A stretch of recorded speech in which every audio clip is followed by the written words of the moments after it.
Mi grupo ha presentado numerosas enmiendas a este proyecto de ley, en concreto 37, porque nos parece una iniciativa legislativa importante, sobre todo para que este cuerpo legislativo transmita a la sociedad el mensaje de que hemos aprendido las lecciones de la crisis, dado que las cajas han estado en el origen y con un papel muy protagonista en lo que ha pasado en la sociedad española, incluyendo el rescate y otros problemas.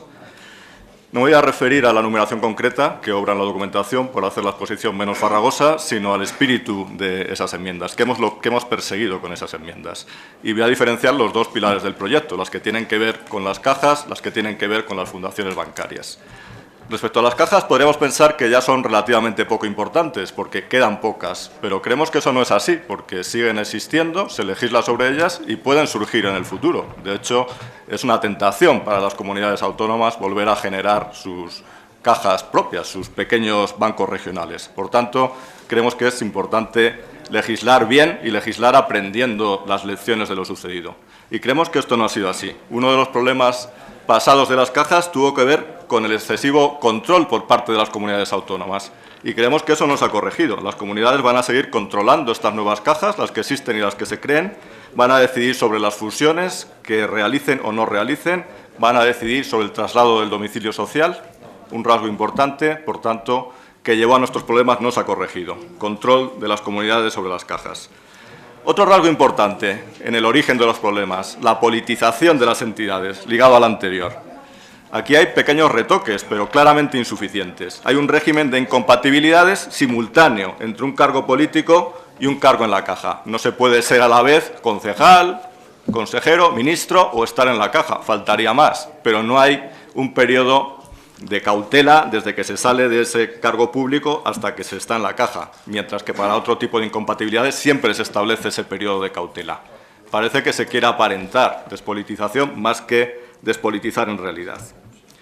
Respecto al gobierno corporativo de las cajas, la Asamblea General es excesivamente grande, 150 personas, y en la composición se heredan muchos de los problemas anteriores. Hay un peso excesivo de las administraciones públicas, cuarta parte de los miembros, hay un peso excesivo de los grandes impositores, que antes se ha comentado y que no entendemos más que como una forma de dejar estas entidades en manos de los grandes empresarios regionales.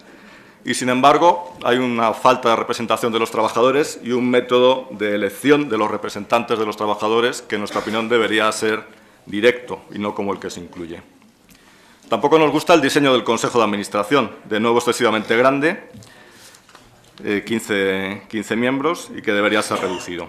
Y no hay cautelas para evitar que nos encontremos con los problemas que hemos tenido en el pasado. Ha habido escándalos en el pasado porque los miembros del Consejo de Administración recibían créditos, avales, garantías de la propia entidad. Eso debería haberse prohibido, en nuestra opinión. Se suele decir, no, es que lo reciben con condiciones de mercado. Bueno, si lo reciben con condiciones de mercado, que lo pidan en otra entidad y así evitamos problemas incluso estéticos. Ha habido problemas en el pasado con las retribuciones, abusos en las retribuciones, y para evitarlos nosotros proponemos que sea la Asamblea, con una mayoría de 2/3, quien decida sobre esas remuneraciones y que haya una comisión de retribuciones separada del Consejo de Administración, que no sean miembros del Consejo de Administración los que forman la comisión de retribuciones, para que no decidan algunas personas sobre sus propios salarios. Y en el texto que se sometió a audiencia pública figuraban una serie de requisitos sobre inhabilitados, honorabilidad, conocimientos, que se han retirado del texto. Algunos han ido a textos de menor rango legal. Creemos que estaban bien donde estaban en esta norma de mayor rango legal. Por último, estas cajas deben centrarse en la obra social, y esa obra social en los colectivos necesitados. No entendemos bien el diseño de la obra social, que debe dirigirse claramente hacia esos colectivos necesitados. Pasando al segundo pilar, las fundaciones bancarias más relevantes hoy en día. Para nosotros la clave habría estado en desvincular muy claramente estas fundaciones bancarias de la gestión de las entidades de crédito sobre las que tienen control o una participación importante. Y eso se logra a medias. Habría que haber sido, en nuestra opinión, mucho más radicales en esa barrera entre fundaciones y bancos, de forma que las fundaciones fuesen una especie de inversor pasivo que recibe dividendos para la obra social, pero que no interfiere en la gestión de las entidades bancarias. Nosotros proponemos en nuestras enmiendas poner una fecha límite al ejercicio de los derechos políticos por encima de un determinado umbral. De forma que si las fundaciones no quieren vender sus participaciones, allá ellas, pero no tendrían el control de las entidades bancarias. Irían perdiendo los derechos políticos de esas acciones. Y este sería un incentivo para que desinvirtiesen mejor que los débiles incentivos que se incorporan en el texto. También habríamos puesto barreras mucho más extremas de incompatibilidades entre ambas entidades, entre fundación y banco. Solo se hace en la presidencia y es curioso la polémica que ha generado esto, cómo se ha ralentizado el proceso legislativo para atender a los problemas personales de pocos individuos en un país donde se toman decisiones sobre millones de pensionistas, millones de empleados públicos, millones de funcionarios sin que nadie pestañee. Pero cuando se ve afectado el señor F o un señor importante, se toman grandes cautelas hasta que la Unión Europea parece que no quiere atender a esas cautelas. Pues nosotros habríamos establecido una barrera mucho más clara entre la Fundación y el banco, con incompatibilidades entre ambos organismos mucho más severas. De nuevo, en el caso de las fundaciones, creemos que hay que priorizar claramente la obra social, el sentido último de estas fundaciones, y hay que clarificar la cuestión del protectorado, cuando el protectorado corresponde al Ministerio de Economía. En nuestra opinión, y así lo recogemos en nuestras enmiendas, siempre que la actuación exceda de una comunidad autónoma, la actuación de la Fundación, el protectorado debería ser del Ministerio de Economía. No entendemos, además, el sentido lógico de la formulación. Se dice que si la actuación principal está en más de una comunidad, la actuación principal solo es una. ¿Cómo puede estar en más de una comunidad? Creemos que hay un problema realmente de definición, aparte de que no nos gusta el espíritu. En cuanto al patronato, la composición del patronato, de nuevo encontramos un peso excesivo de las administraciones públicas, hasta la cuarta parte. Se incorporan en el patronato personas de larga tradición en la caja de procedencia, lo que es una receta segura para que se hereden problemas de la antigua caja a la nueva fundación.